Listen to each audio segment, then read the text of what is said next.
Just going to turn. Good morning.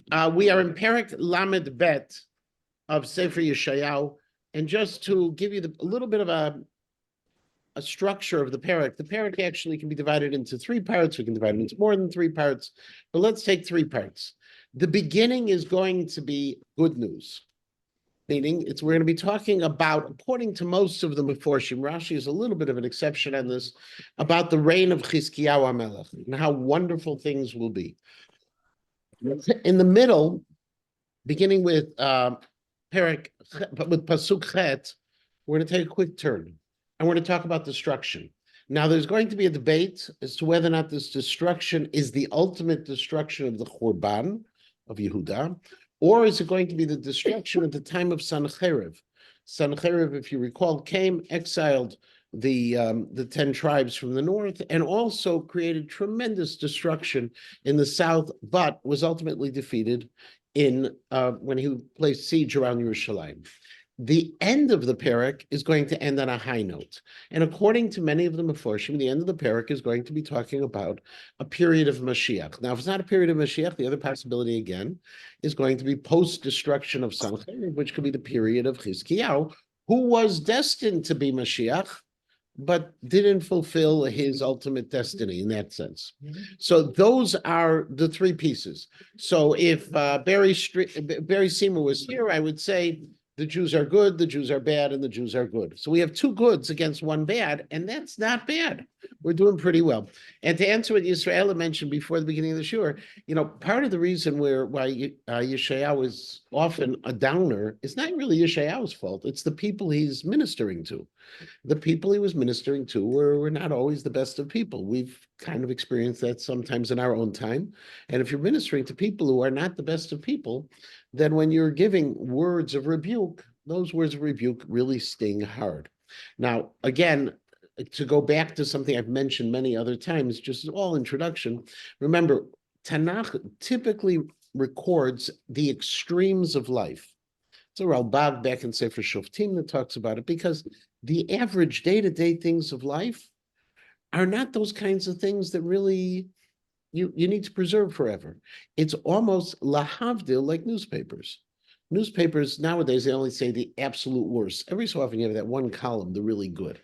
But the guy got up, he had his cup of coffee, he went to work, he had a nice day, he came back home again. It's not news. It's not something that we preserve. And so when you look at Jewish history, what you have to remember, these moments were the extremes. Besides these moments, things were going okay. Things were doing okay. It's just that's not what you'd preserve in terms of Sfarim, books that are going to be eternal in nature. So putting it in context, the Jews are not always extremely bad or extremely good. More often than not, we're just kind of average. And that average is something, it's unfortunate, but I don't know if it would be the best read book. If you just had a book about people who got up in the morning, went to work, came home, had dinner, and went to sleep, and did the same thing again 365 days a year, gets a little bit boring along the way. Let's get started then.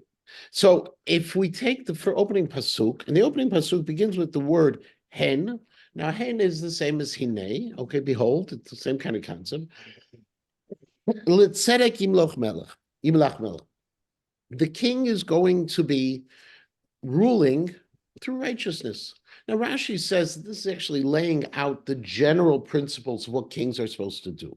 However, the Ibn Ezra, the Abarbanel, most of the Meforshim say ultimately this is talking about Chizkiyahu. He's going to be ruling with justice, and it is the reason why, according to the Abarbanel, that they're going to be saved from Sancheriv because of his justice.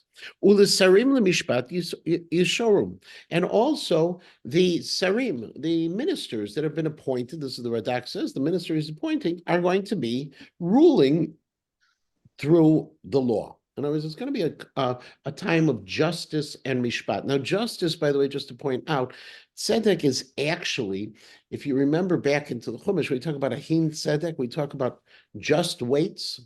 A just weight means that if you say it's a pound, it's a pound. Not it's a pound and a half, not it's 3/4 of a pound. So tzedek, in a way, is the letter of the law. It's precise. And there's a precision to it in that sense. So when we talk about tzedek, normally we think of a person who is a tzaddik, is one who's going above and beyond the law. But tzedek often just means what it needs to be. Vahaya ish, and that person, in other words, that king who's going to be stepping forward, Kimachave ruach, he's going to serve like a wind shelter, a place where you can seek refuge when there's strong winds.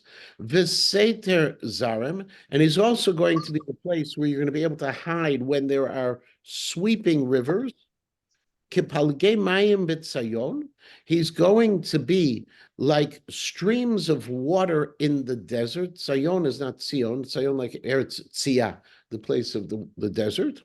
Kitzel Sela Kaved, he's going to be like the shade of the large or heavy rock, Be'eretz Ayefa, in a land that is exhausted. What does this mean? Okay, so according to the Abarbanel says, actually, this is a promise that's being given to the people of Yehuda about Chizkiyahu HaMelech. On the one hand, he's going to be the machveh. He's going to be the person who you can rely on to save you from your enemies. He's also going to be the Paligemayim, the source of the water, and he's going to be the tzel. According to the Abarbanel, the source of water is talking about Torah. He's going to be the person who's going to teach you Torah. If you remember in Perek Chelek in Sanhedrin, I think it's Daf Pei Gimel, we talk about that in the times of Chizkiyahu, they checked Midan ve'ad Beersheba from all the way in the north and all the way to the south, and there wasn't an Ish, an Isha, a Tinoket, there wasn't a child, a boy or girl who didn't know the most complex laws of Tumah and Tahara. He's going to be the source of Torah. He's going to teach the nation Torah, and he'll also be the tzel. The tzel, according to the Abarbanel, is going to be the element of justice, of mishpat. The Ibn Ezra, points out Vahaya ish, and it's interesting because normally you would say Vahaya ish, the person will be, the man will be, is referring to the Melech. That's the beginning, and really the subject of Pasuk Aleph. But the Ibn Ezra says, actually, it's each one, it could be each one of the people who will appoint, the Sarim themselves, or Chizkiyahu. He gives you the two options. But if you think about it, the system of governance will be a system of governance that will provide both that shelter and the opportunity to blossom itself. And the Eretz Hayifah, just very simply, it's a borrowed term. Okay, and this is the Mitzudat Tzion points out. It's really a borrowed, or Mitzudat David points out, it's a borrowed term really from people. When people are exhausted, that's when you talk about Ayev. You can't really talk about a land that is Ayev, that is tired, but it's borrowed from humanity. It means a land that has been depleted of everything. And in this case, even though the land has been depleted of everything, that the king or those people are going to be the source of shade and salvation. Why do we have a Sela Kaved versus a tree? That's some of the Meforshim ask. If you're talking about shade, why are we talking about shade of a rock and not shade of a tree? Well, one of the simple things is shade of a tree depends on the season. And it depends on whether or not that tree was able to blossom fully. If I have shade of a rock, that rock always gives you the shade. It's always there, and it's a perfect shade that you have available.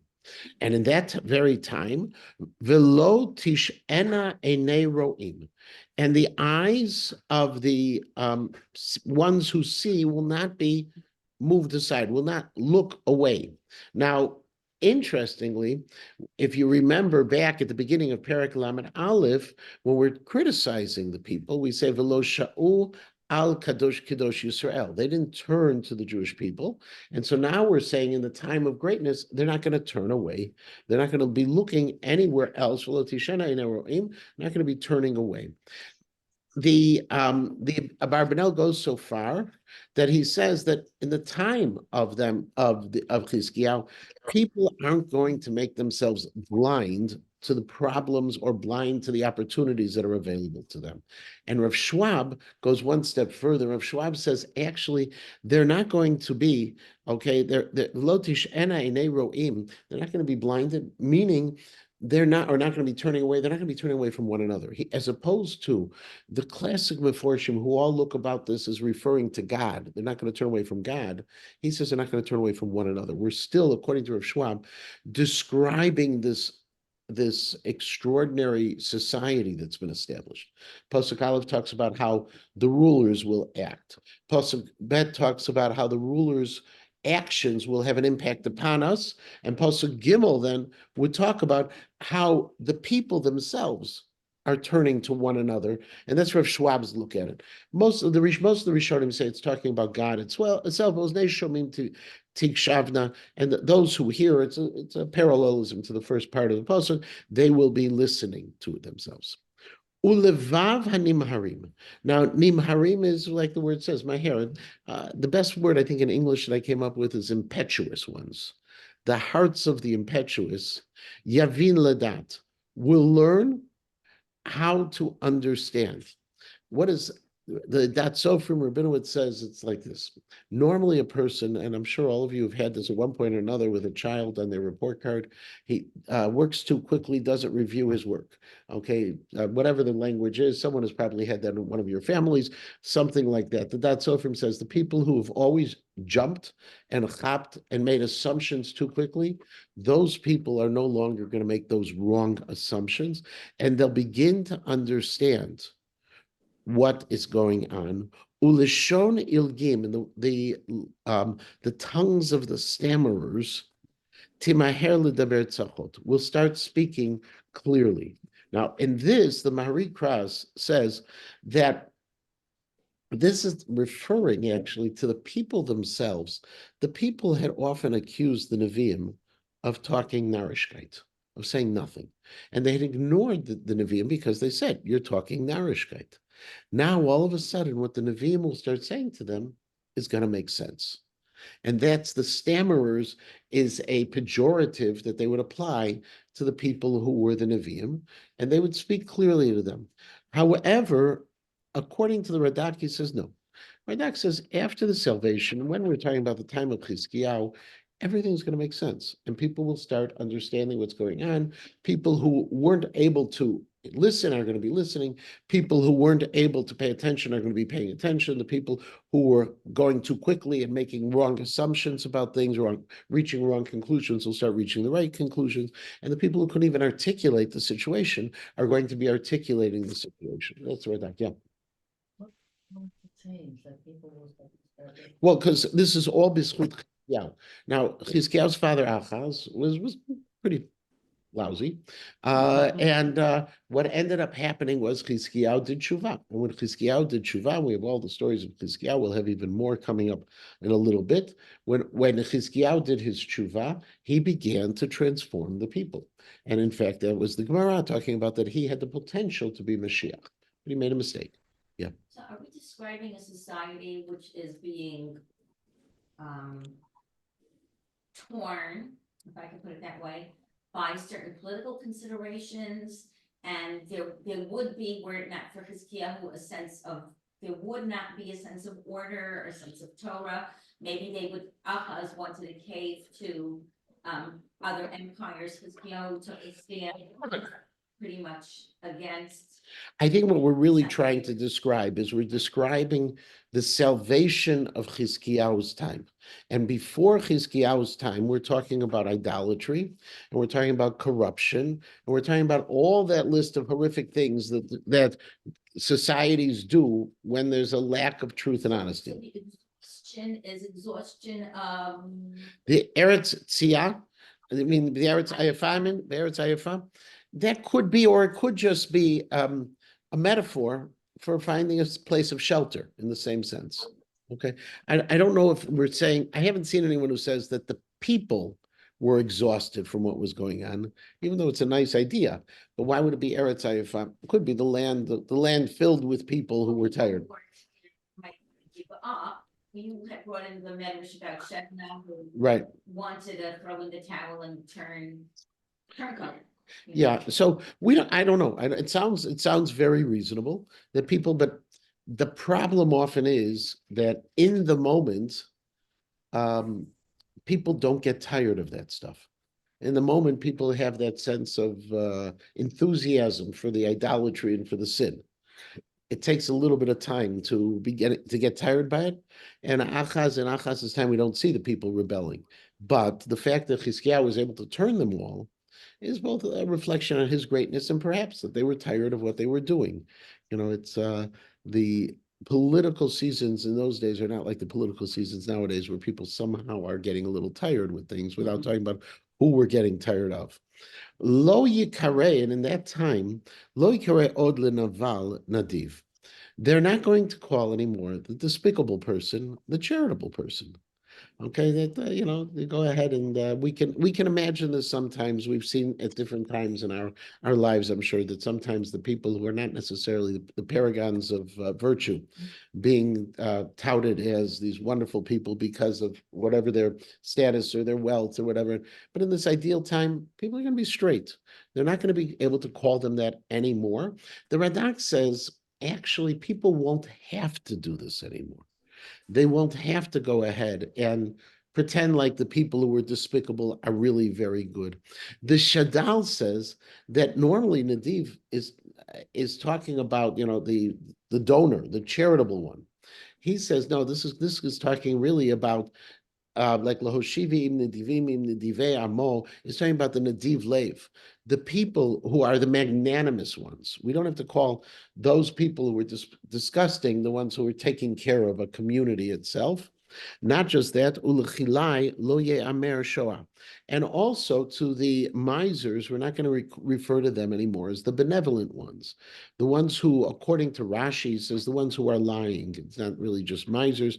The ones who are lying, the ones who are deceitful, we're not going to call them the benevolent ones. That's following the idea that the Naval and the Chilai are parallel in it. Now, again, I could have a really good time in this and I would get in trouble, especially since this is being recorded. But sometimes when you hear of people, it's one thing when you hear about Dr. Gottesman who gave $1 billion to Einstein. $1 billion to everybody is a lot of money. Okay. But I remember many years ago, and this goes back, I think, to the Clinton administration. I was talking with someone who was a supporter of Clinton, and they were talking about access and major donors. And they were talking about people who were giving gifts and considered major donors and getting away with it. Whereas if they were doing that same amount to the day schools, they'd be on the lower categories. Okay. And sometimes people buy their way into things, or would get their way into things, not where it really hurts and not really where it makes a difference. They have a vast wealth and they're giving a little bit of that wealth and enjoying their wealth for themselves primarily. In the times of Yeshayahu, that's something that was happening. People were doing it and people were touting them. Oh, look how wonderful they are. It's a time, in other words, what the Navi is describing is it's going to be a time where where people are honest and people recognize greatness for greatness and recognize not greatness as not greatness. Yes, Shosha. So just from going on today, what's happening today in our world, I truly believe that people believe in whomever it is that they believe in. The Trumpers believe in Trump. They believe in these people, and they really believe it. He's a good person. So without getting into too much, I don't want to get into politics. I'll refer you to yesterday's column from Peggy Noonan in the Wall Street Journal, where she talks about the 80-20. And the 80-20 rule, where she was talking about that she believes that there's 20% of the population who really strongly believe.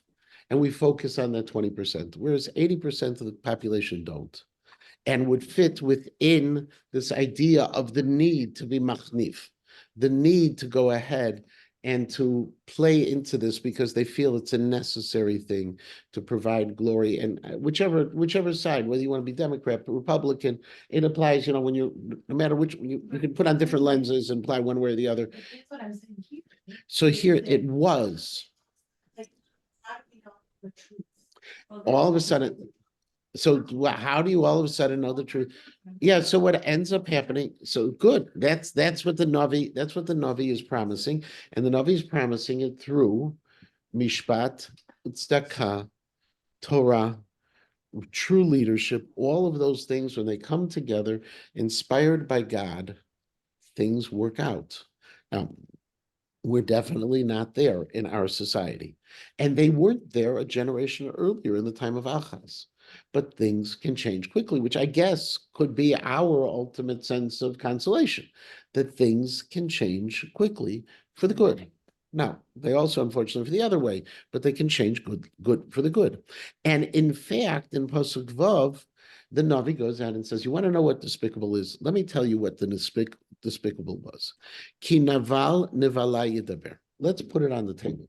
The disgusting person, he talks disgusting things. V'libo ya'aseh aven. And his heart does bad things. Okay, the Malbim says these are all the aspects of what he does publicly. If you want to know who's a despicable person, listen to him and watch what he does, and just call it for what it is. La'asot chonef, and then to do hypocrisy, l'daber al Hashem to'ah, and to speak with God misleadingly, laharik nefesh ra'ev, to go ahead and empty out the person who is hungry, umashket samei yachsir, and to diminish the drink of the one who is thirsty. The Malbim says there are three things that this person does beyond the obvious that define who he is as a Naval. The first is that the element of faith. He lies to God. In other words, he speaks misleadingly to God. Not that God falls for it, but that's who he is. Okay. Boy, am I going to get in trouble. He holds up a Bible outside of a church that he doesn't know the inside of that church. Okay. That could be the kind of thing. Okay. There are then la'asot chonef. La'asot chonef, to be a hypocrite and to do things of hypocrisy, he sins between people. That's ben adam l'chavero. I'm sorry. Chonef, it's ben adam l'makom. Okay, his things are those acts of righteousness he does. They're all an act. And then laharik, the last piece, laharik nefesh ra'ev, mashket samei yachsir. Those are the things he does against people. All of this, Rav Schwab suggests, is really all of it is a metaphor. When we're talking about the idea of thirst and we're talking about the issue of hunger, we're talking about Torah. That what he's doing is he's taking away the sense of not only truthfulness, but the sense of fealty to Torah, the opportunity that people have to fulfill Torah. That's what the Naval does. The Naval finds ways to move us away from the ultimate source of sustenance, the water and the food. But not just that. Previous pasuk we said lo yikare od lenaval nadiv uchilai, and then we talked about the chilai. So who is the chilai? Okay, we continue v'chilai kelav ra'im. The chilai, all of his actions, anything he does, okay, are evil. Again, the chilai could be a miser, it could be a person who's a liar, ramai, okay. Who's zimot ya'atz? He's gonna have schemes. He's going to plan lachabel aniyim, to go ahead and destroy the poor beimrei sheker, through lies. Ubedaber evyon mishpat, and he's going to be speaking bedaber evyon mishpat. He's going to go ahead and try to take the people away through the rules of justice almost. He's going to use the law in a perverted sense. Now, the chilai, interestingly, the Malbim says the chilai is not as bad as the naval. The naval is despicable through and through. Okay, everything about him is miserable. The chilai is bad, but he's not as bad as the other person. But still, even that chilai is pretty terrible along the way. And all that he's planning to do is when, for instance, a poor person comes, this is the Dat Mikra, and the Dat Mikra says that he makes a claim that's just, the chilai figures out a way to contradict him. Oh, no, that wasn't the case. He's going to undo him. So the last piece, ubedaber evyon mishpat, when the evyon is speaking his mishpat, the chilai is going to contradict, is going to take away his opportunity to be able to find justice. V'nadiv, but on the other hand, the nadiv, nedivot ya'atz. He's going to be the person who's going to recommend acts of charity. V'hu al nedivot yakum. And the nadiv is going to be a person who is going to be upheld or upright in the sense because of his nadivut, because of his, and remember, there were two different ways of talking about it, whether it's his charitableness of wealth or charitableness of spirit. it's going to be something that's going to last. What the Ibn Ezra points out is Psukim Vav, but really it's Hey, Vav, and Zion are all referring to the people who were the ministers at the time of Achaz, and Chet, the last pasuk, is talking about the time of Chizkiyahu. So this is the beautiful vision of what's going to be. Unfortunately, we're still going to have a time in the future where there's going to be bad. And the question is when the bad will be. Are we describing the Churban Bayit Rishon, which is the destruction of the first Beit HaMikdash, which is going to be the approach that the Ibn Ezra assumes here? He's going to say this, not the Ibn Ezra, I'm sorry, the Abarbanel is taking here. He is going to say this is what we're talking about, the Churban Bayit, that's the destruction. Or are we talking about the destruction that happens in the north and in most of the south because of Sancheriv, but ultimately is put down by a Kodesh Baruch Hu when he threatens Yerushalayim? We don't know, and it's ways to describe it both ways. But the way it starts out is as follows. Nashim sha'ananot, the women who are confident, komnam, rise up, shmana koli, listen to my voice, ben banot botchot, the girls who are faithful, Azena imrati, listen to what I'm going to say. So we have Shmana Azena. We know this is a poetic description. What's the difference between the Nashim and the Banot? Okay, the Radak says the Nashim are the Mevugarot, are older women, the Banot are the younger women. The Targum Yonatan actually takes it totally out of the literal, and he takes a midrashic approach. He says the Nashim are the large cities within Yudah, the Banot are the smaller cities, but then we have them described as Shananot and Botchot. What is Shananot? Shananot, the Dat Sofrim says very simply, they're living in peace. They're Yoshvot b'shalva. Botchot, a person who is faithful, even if you're not sitting in peace, you still have faith that things are going to work out. It's a higher level than Shananot. Shananot just is what is happening at that moment. And what is going to happen? Yamim al Shana. It's going to be days on a year. Now, days on a year is an unusual phrase, and there's machloket about what it means. It could be many years. It could be a year with some days added to it. That's the Malbim's approach. But there will come a time. Tirgazna botchot. The botchot, the ones who have faith, will shudder. Now, the shuddering that's happening is actually almost the opposite of the botchot. How you're feeling now is going to flip on you, is what's going to happen. And again, when will this happen? The Malbim says at the time of Sancheriv. It could be at the time when there's going to be the destruction of the Beit HaMikdash. Okay, Rashi is talking that this is your problems are going to overwhelm you. Ki kalav atzir osef b'li yavom, because at that time the batzir, the harvest of the grapes, are going to come to the time. However, the gathering will not be able to be brought in. Why won't it be able to be brought in? The grapes are all ready. They could be harvested. One of two possibilities. Either they're going to be destroyed by the enemy, or the enemy is going to steal everything from you when they come and they go. Here do sha'ananot. And now we tell the sha'ananot, those ones who had been really happy where they were at, we tell them now is the time to start shaking. Okay. Now, interestingly, if you look, and this is going to be a little bit of dikduk, so I apologize for a moment. If you look at Tirgazna is Lashon Atit. It's future tense. Chirdu is tzivui.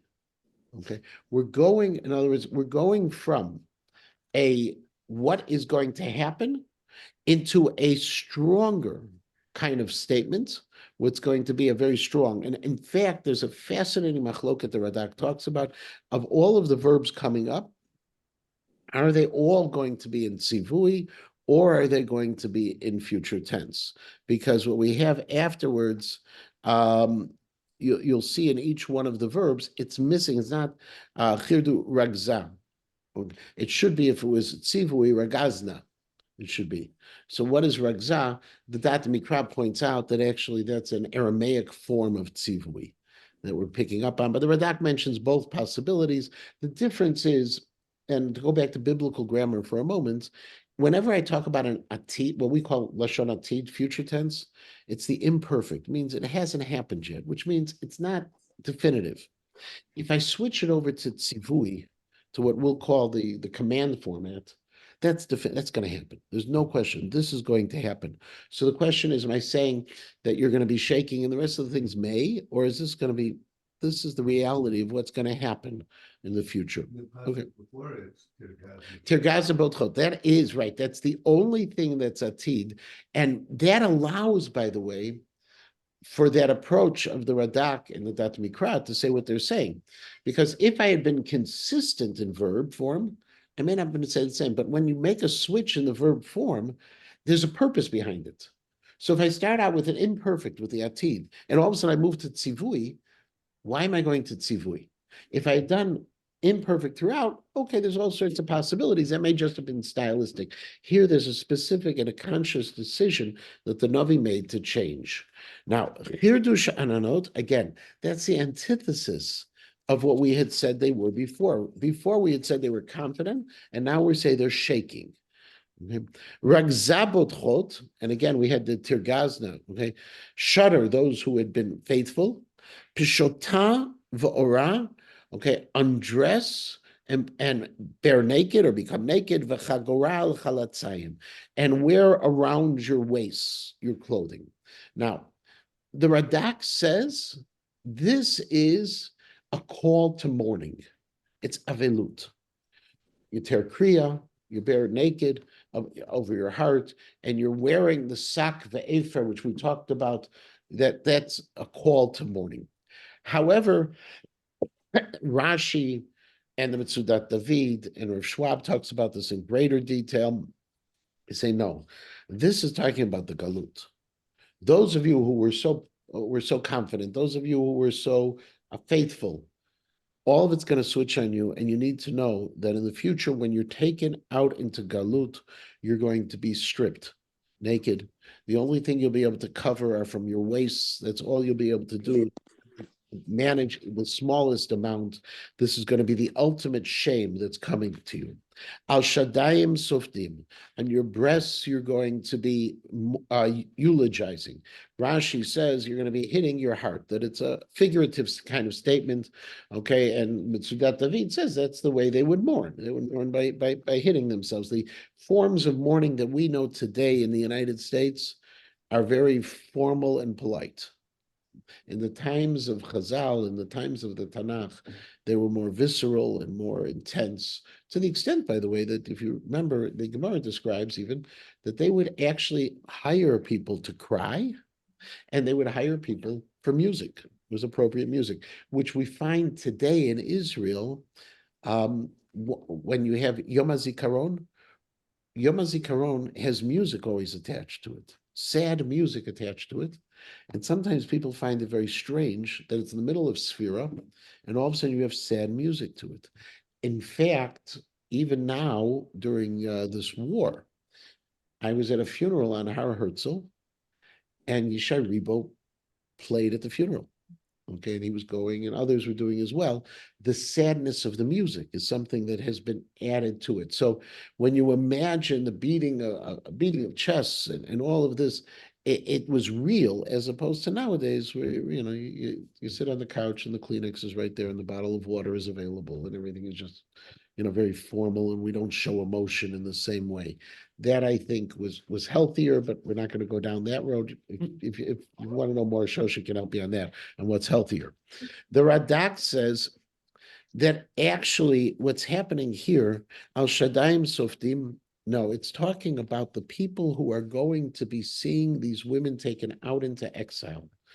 They're going to see that they're starved. And when they see them walking past, they're going to be starved. And nevertheless, when they see that, they're going to be, what's going to happen is, not nevertheless, when they see that, they're just going to be mourning, oh my God, look what's happened to our people. And that's Al Shaddayim Softim. Not that they're beating themselves, but when others see them. Al Shadei Chemed, Al Stei Chemed, Val Gefen Poria. They're mourning over what had once been these beautiful fields and what had once been fruitful vineyards. Al Admat Ami, Kot Shamir Ta'aleh. On the land of my nation. Now, who's my nation here that is going to have these thorns and thistles that are going to be growing? Well, according to Ibn Ezra, who says this is all talking about Sancheiriv, it's talking about the north. According to the Abarbanel, who says this is all talking about the Khurban, well, okay, it's talking about the south. But what's going to happen is there's going to be called Shamir Taleh. There's going to be thorns and thistles that are growing up above. Ki al kol batei masos. Kiryah Alizah. They will rise up, and all of the places, houses that once have been of joy, and the joyful city that had been. In other words, what once had been now is going to be destroyed. Ki Armon, because the palace Nutash. The palace has been abandoned. Who is the palace? Well, there's two different approaches. Rashi says it's the palace of the king. The Targum Yonatan says no, it's Beit Mikdasha. It's the Beit HaMikdash is going to be abandoned at this point.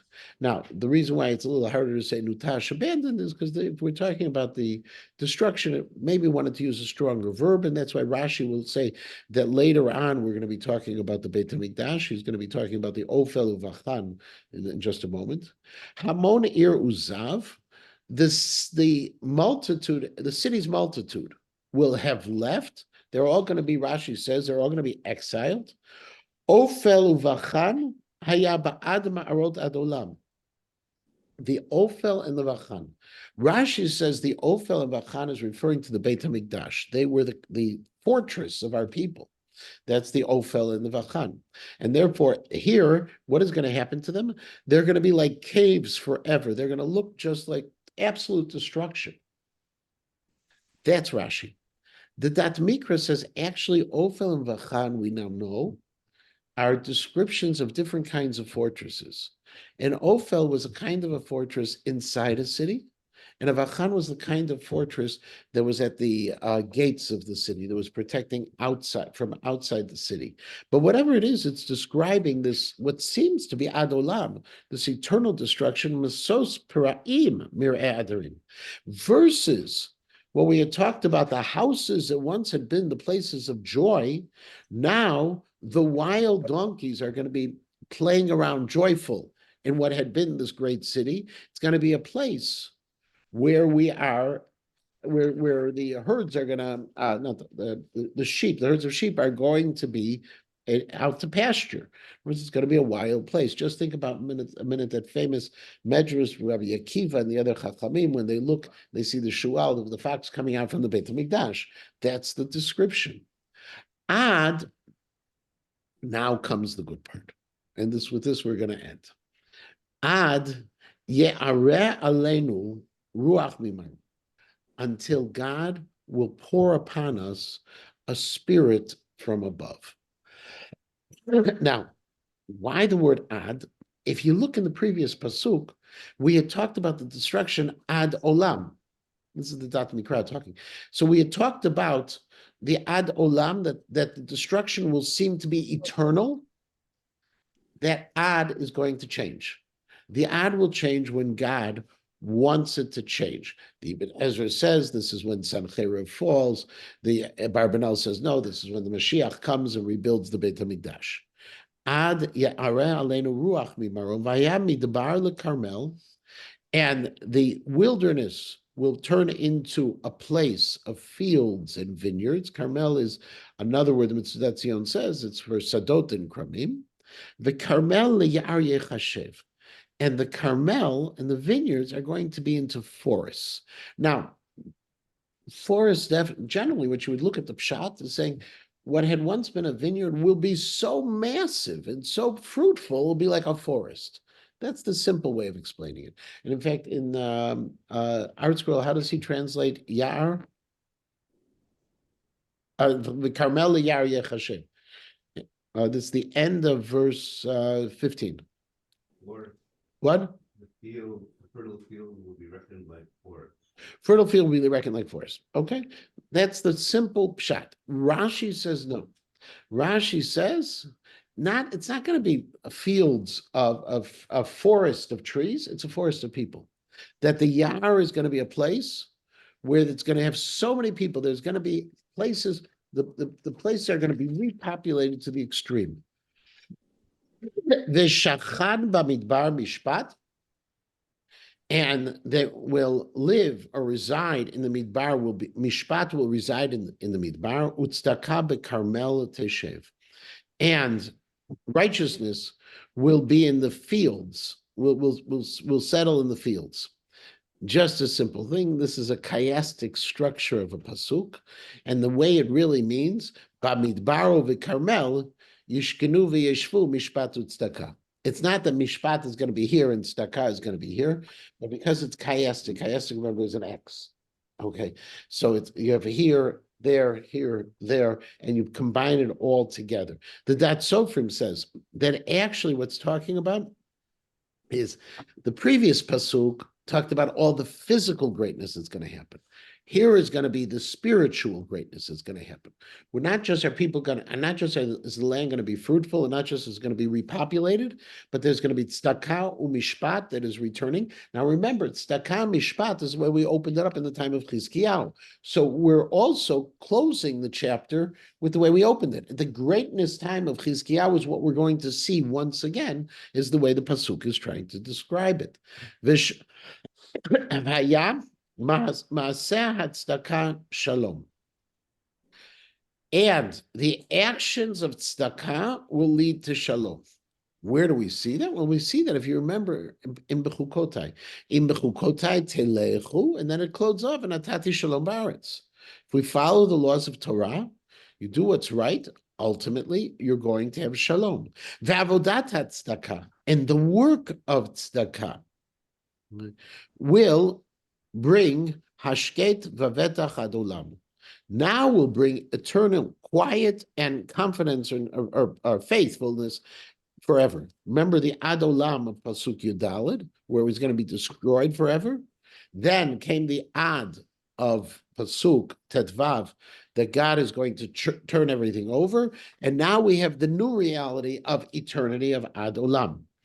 Interestingly, we have two different kinds of tzedakah in this pasuk. We have maset tzedakah and we have avodat tzedakah. What's the difference between maset tzedakah and avodat tzedakah? The Mitzudat Zion says nothing. That avodah, la'avod in Aramaic, is la'asot. It's actually just a synonym. Okay, he says it's nothing. Rav Schwab says no. There are two kinds of tzedakah people do. There's the easy tzedakah and the hard tzedakah. The easy tzedakah, they come around with the pushka in the morning, you write a check. I guess we would call it the checkbook Judaism. The hard tzedakah, the avodat tzedakah, will ultimately be what we need to have to go ahead to create that new and greater reality. The tzedakah that comes to work. V'yashav ami b'nevei hashalom. And my people are going to be living in the residence of shalom. Now, navem is an interesting word. Navem really means the place where the sheep are. It's, and I don't know the good English word. It may just have shelter in English here, or naveh shalom, or residence of shalom. But the origin of it is really from sheep, and it's what it normally is talking about. This the Malbim talks about is very simply that the naveh shalom is where you have where the sheep are grazing, where there's peace. You don't have to worry about anyone who's going to come and steal or rob from you in the sheep. V'yashav ami, but my people are going to live in that sense. So that Sofrim says ultimately that this is borrowed. We borrowed that phrase from something, just like before we borrowed a phrase of ayef from a person to talk about a land. We're borrowing that phrase, but he says naven means actually in when it comes to human terms as a place where the dira yafa. It's where you have the beautiful residences, the gated communities, the really nice places. that very often, and to make it easier, why are the really big houses in the gated communities? Because they're concerned. You have the really big houses, something's going to happen, so they want additional security. And so what the Dat Sofrim says, the Veyashava mi b'nevei shalom, in their big residences, they'll even be able to live in peace. Uva mishkenot miftachim, I'm sorry, and they're going to live in secure neighborhoods. The Malbim says this is already their fortified cities. The Targum Yonatan says no. This is talking about the land in general will be bishalva, and then uvinuchot sha'ananot, and then the resting places will be carefree. And what are the resting places? According to the Malbim, he says, well, I'm describing three different kinds of places. The really big places, okay, then I'm describing the fortified cities. Well, what's left? The open cities. The open cities will be carefree. Now, to say that an open city is carefree means that you have an extreme form of peace present, because they don't have any natural defenses. And despite the fact that they don't have any natural defenses, they're going to be sha'ananot. They're going to be that confidence that we had with the nashim sha'ananot. Now the land will be and the places will be there. Uvarad beredet hayar. Okay. Now this word uvarad is really complicated. The simple thing of barad, how does Art Scroll translate the beginning of verse 19? Hail. Barad, hail. However, the Malbim says no. The Malbim says it's a bet of Zman, it's a time, and in when they will go down, like from the word lered, okay, to go to Yarad. But let's take first the simple explanation, okay? Ubarad, okay? The Barad, according to the Ibn Ezra, he says very simply, Ubarad beredet hayar. He says, Ibn Ezra says, the hail, when the hail comes, it's just going to impact the place where people don't live. Rashi said, Yar, talk about places they live. Ibn Ezra says, no, it's the forest. The Barad is going to fall in the forest. In other words, when a hail comes, it's not going to cause any damage. Rashi, okay, says, well, Rashi says, Yar, we said our places of residence. So Rashi says that this is going to come specifically on the enemy. Yar, those people who would try to occupy our lands. Uvishifla tishpal ha'ir. And according to the Ibn Ezra, that the places that were open areas, the shfila, okay, there tishpal here were places that we're going to feel safe from the enemy as well. Now, the Malbim takes entirely different approach, as I mentioned. He says that when Sancheriv is going to come down, red in that sense, Beredet Hayar, he's going to come down first into the forest, and he's going to decimate the forests to use them as staging places to be able to attack the cities. And so he's going to then go from there. If he decimates the forest, he's going to be able to attack the cities that were in the Shvela. That's the Malbim's approach. It's an interesting question. And it all really comes from is, okay, I've been describing these wonderful things, but where does Barad come in? What is hail fitting in here? And so he's saying that the Malbim says, no, it's not Barad, it's Bered, in essence, what we would say nowadays. Ashrechem zor'ei al kol mayim. This is actually a pasuk with which we end the first parak above a comma. And the only reason I know that is because yesterday in the Gemara show we ended our first parak above a comma. And so this pasuk, praised are those zorei al kol mayim, who have planted on any with water, okay, who mishalchei regel hashor v'achamor, who set forth the feet of the feet of the oxen and the donkeys. The Malbim says, and this is following his approach, this was all talking about Sancheriv, that we're praising Chizkiyahu. Chizkiyahu, you're being praised because never did you stop living life. Never did you stop trying to plant, and never did you stop trying to plow. Always there. The Targum Yonatan says, this is not talking about planting, and it's not talking about oxen, and not talking about that. It is talking about Ashreichem HaTzadikim. Praised are the tzadikim that you did not stop performing the Ma'asim Tovim. So Shor v'Chamor, interestingly, there are psukim with Yosef and with Shor v'Chamor. It was Yosef with Yosef. So it's Binyamin with Yosef and Ephraim, that talk about them as a shor and chamor. And when you talk about them as shor and chamor, there's psukim that can also talk about stakau mishpat. That's the last piece. If you give me one moment, I'll give you the direct answer. You can just get tomorrow from back in. So it says.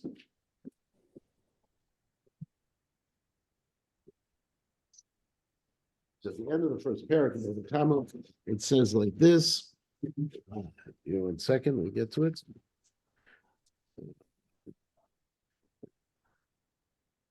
Almost apologize. He says that umivnei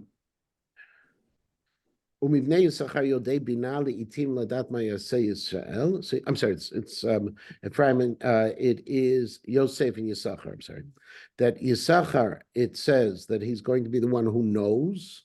Okay, that's the knowledge on that. And Yosef, we have ultimately we're talking about Hoy called Samelech Umayim, that we talk about Ben Parat Yosef, Ben Otzadal Eshur, V'Zachar L'Nachalat Yisachar. So we have with Yosef also the element of kavod that comes with them as well, and that's where you find that from the tzaddikim. It's a fascinating piece in the Gemara there, but here we finish off. So if you remember, we started with Chizkiyahu. We either ended with Chizkiyahu again, or we ended with Mashiach himself afterwards. And in the middle, we saw that there was going to be that great degradation. We're going to stop here. Next week, I apologize, I have to be out of town. But we will resume in, wait, 2 weeks is Purim? Is 2 weeks Purim? No, I think it's 3 weeks. Okay, so we'll week off, week on, week off, and then week on, okay? And we'll keep on moving forward. Everyone should have a wonderful day. I have a question. Yeah.